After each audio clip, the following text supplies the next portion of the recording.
வணக்கம். Praise the Lord. இந்த நாளிலும் இந்த பரிசுத்த வேதாகமத்தை ஆராய்ந்து பார்த்தால் இங்கு தெளிவாக ஐஸ்வர்யத்தை சம்பாதிப்பது எப்படி என்று சொல்லப்பட்டுள்ளது. அதை நாங்கள் படித்து அதற்கேற்ற பிரகாரமாக நாங்கள் எங்கள் வாழ்க்கையிலே இந்த வார்த்தையை கற்று அதன்படி செய்தால் நிச்சயமாக ஐஸ்வர்யம், கனம், மகிமை எல்லாம் எங்கள் வாழ்க்கையில் உண்டாகும்.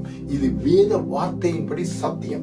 நீதிமொழிகள் 8ஆம் அதிகாரம் 17 தொடக்கம் 21 வசனங்களை ஆராய்ந்து படித்து பாருங்கள். இங்கே இந்த புத்தகத்தில் தெளிவாக சொல்லப்பட்டுள்ளது. என்னை சிநேகிக்கிறவர்களை நான் சிநேகிக்கிறேன், அதிகாலையில் என்னை தேடுகிறவர்கள் என்னை கண்டடைவார்கள். அதாவது தேவனுடைய விஸ்டம், ஞானம், இந்த ஞானத்தை அதிகாலையில் தேடுகிறவர்கள் அதை கண்டுகொள்வார்கள். ஐஸ்வர்யமும் கனமும் நிலையான பொருளும் நீதியும் என்னிடத்தில் உண்டு. ஐஸ்வர்யம், கனம், நிலையான பொருள், நீதியும் இந்த ஞானத்தில் உள்ளது. பொன்னையும் தங்கத்தையும் பார்க்கிலும் என் பலன் நல்லது, சுத்த வெள்ளியை பார்க்கிலும் என் வருமானம் நல்லது. என்னை சிநேகிக்கிறவர்கள் மெற்பொருளை சுதந்திரிக்கும் படிக்கும், அவர்களுடைய களஞ்சியங்களை நான் நிரப்பும் படிக்கும், அவர்களை நீதியின் வழியிலும் நியாய பாதைகளுக்குள்ளும் நடத்துகிறேன். அதாவது இந்த ஞானம் தன்னை தேடுகிறவர்களின் களஞ்சியங்களை நிரப்பும் படிக்கும், அவர்களை நீதியின் வழியிலும், அதாவது நீதி நியாயமுள்ள வழியில நடத்துகிறார். அநீதியல் செய்து ஒரு துன்மார்க்கமாக பணத்தை, ஐஸ்வர்யத்தை சம்பாதிக்க சொல்லி அவர் சொல்லவில்லை. சரியான நேர்மையான வழியில் நாங்கள் கவர்மெண்ட்டுக்கு கொடுக்க வேண்டிய பணத்தை கொடுத்து பே பண்ண வேண்டிய டாக்ஸ் எல்லாத்தையும் பே பண்ணித்தான் இங்கு வாழும்படி தெளிவாக ஞானம் போதிக்கிறது. ராஜனுக்குரியதை ராஜனுக்கு கொடுக்க வேண்டும். ஏனென்றால் நாங்கள் அதை ஒழிப்பு மறைப்பு செய்தால் அது எங்கள் உலக ஞானத்தை பயன்படுத்தி கொஞ்ச நாளைக்கு கொஞ்சம் லாபத்தை பெற்றுக் கொள்ளலாம். ஆனால் தேவனுடைய ஞானத்தை பின்பற்றி செயல்படுகிறவன் தேவ ஞானத்துக்கு ஏற்ற பிரகாரமாக நீதி நியாயமுள்ள வாழ்வு வாழ வேண்டும். அவர்களை நீதியின் வழியிலும் நியாய பாதைகளுக்குள்ளும் நடத்துகிறேன்.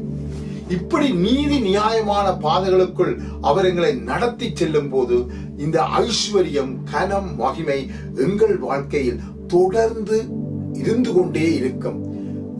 வர வர விருத்தியடைந்து மகா பெரியவனாக மாறும்படியாக அந்த தேவ ஞானம் எங்களுக்கு உதவி செய்யும்.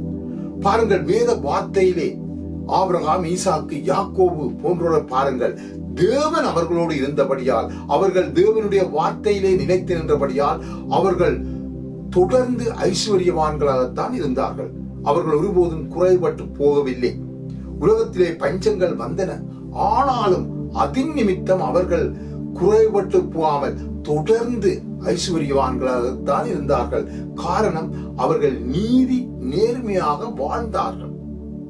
இப்பொழுது மகிமையின் நம்பிக்கையாக கிறிஸ்து நமக்குள் வாசம் செய்வதனால் கிறிஸ்துவானவர் எங்களுக்கு கற்றுத்தருகிறதின் படி நீதி நியாயமான வழியில் தான் நாங்கள் வாழ வேண்டும்.